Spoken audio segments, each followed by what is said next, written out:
All right, so as we had just talked about in the last segment, we were talking about conformity and obedience and norm formation and stuff.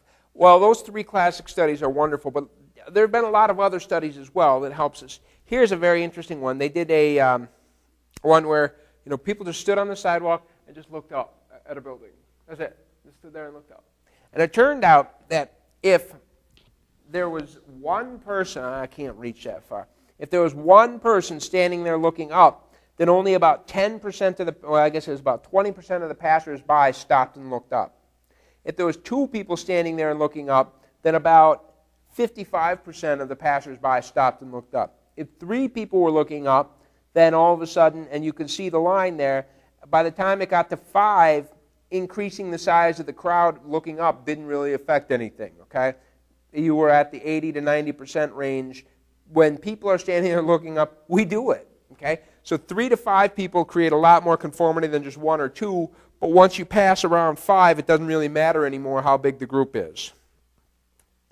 What other things predict conformity? Unanimity. We already talked about that when we said in Ash's study. If everybody said the answer is B, B, B, B, B, our participant says B. But if they go B, B, B, C, B, B, our guy goes C, no problem. If there is one dissenter, it's often enough, okay? We find that, what is this? What is that one? I don't even remember what that image was. 12 angry men, blah, blah, blah. Couldn't be that interesting if I don't remember it, right?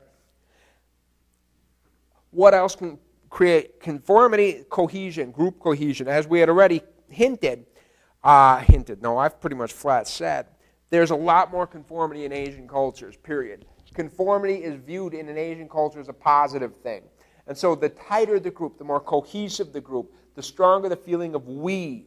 We're going to get to the in-group, out-group, us versus them stuff as we move along. The more cohesive the group, the more conformity there is. In particular, like I said, oh yeah, look at that, culture or respect for social standards. Lower status individuals exhibit more conformity than high status individuals.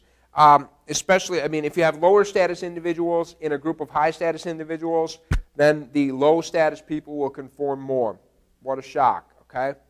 Public response makes for more conformity. That is to say, if you go back to Ash's study with the lines, if, the first 5 guys go B, B, B, B, B, and our participant comes up and his job is to write his answer down, he's going to write the answer correctly every time. The conformity only occurs when your behavior is public. The conformity does not occur if it is private, okay? If we make a prior commitment, well, nah, whatever. Okay. So why do we conform? And this is a big one. I can imagine this being a major component of explaining those 3 studies in your paper. Normative and informational. Often we conform just because we want to fit in. Who wants to be the one that's different? Who wants to be... I hate to say it, but now my kid is 12 years old. Now he's got to wear the stupid Abercrombie and crap like this. I don't want to buy that shit for my kid, but I have to, right? Because it fits in. That's what you do. You get along, you go along to get along, or whatever that is. Okay? We don't want to be different. Informational influence, however, and normative influence, by the way, is really what explained Ash's study big time. Informational influence is this, though.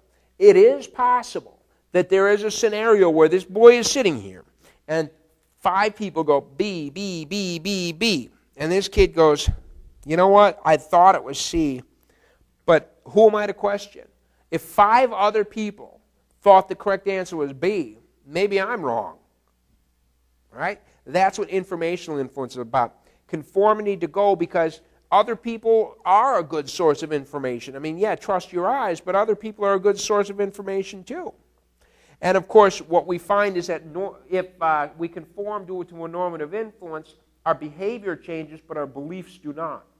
If we conform because of an informational influence, both our behavior and our internal attitudes and beliefs will change. So who conforms?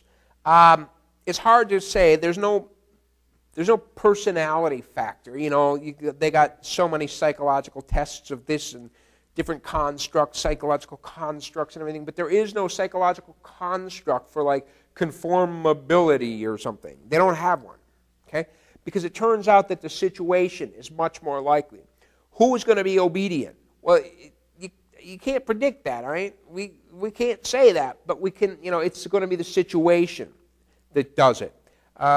Personality traits can predict average behavior. Remember we talked about average behavior earlier. We had said, like, I remember the example we gave, like in baseball, we know somebody's a 400 hitter. That doesn't really let me know anything about what's going to happen when this guy comes up to the plate. That's going to tell me what's going to happen if I knew this guy was coming to the plate 100 times. I predict that about 40 hits. That's what it tells me. And that's how personality seems to work, too, is that personality does not predict behaviors and does not predict what we do in any individual situation, but it can if you look at a lot of situations and merge them together. When the influence of the situation is weak, the consequent behavior is more likely to be a result of individual personalities. Boy, that sounds like a quiz question. Hint, hint. In fact, that is a quiz question. Hint, hint. Culture, we had already said that. I like this. Culture shaping occurs top-down as cultural elites control whatever that means. Can you imagine if I walked around with a dumb little dog in my purse? How many people are going to follow me? None. Because culture conformity occurs, as we already said, high status to low status. That's crazy. However, do we ever want to be different? I love this cartoon. This is a really good one. Here's a sign. Absolutely no machete juggling. And here's this guy. You know what? I really want to juggle machetes now. You told me I couldn't do it. Now I want to do it. All right? That's what reactance is all about. It's the anti-conformity. We, especially here in America, we do value our sense of freedom and self-efficacy. Oh, there's a good buzzword for you. When social pressure becomes too large, often we conform, rebel without a cause. Think about all those teenagers out there, right? And finally, I got this one. I don't know where I found it, and I still don't even know what it means. But I think I can just imagine somebody doing this experiment. Which is bigger, the star or the circle? The hell kind of a question is that? I'm just imagining if, because unlike Ash's study where there was a correct answer, right? There is no correct answer, and so I'm wondering how conformity would work in this study. I do like that. It's really cute. All right, whatever. So we're done with that stuff, and that'll give you the information that you need to write short paper 3. All right? And I will see you next time for Chapter 7.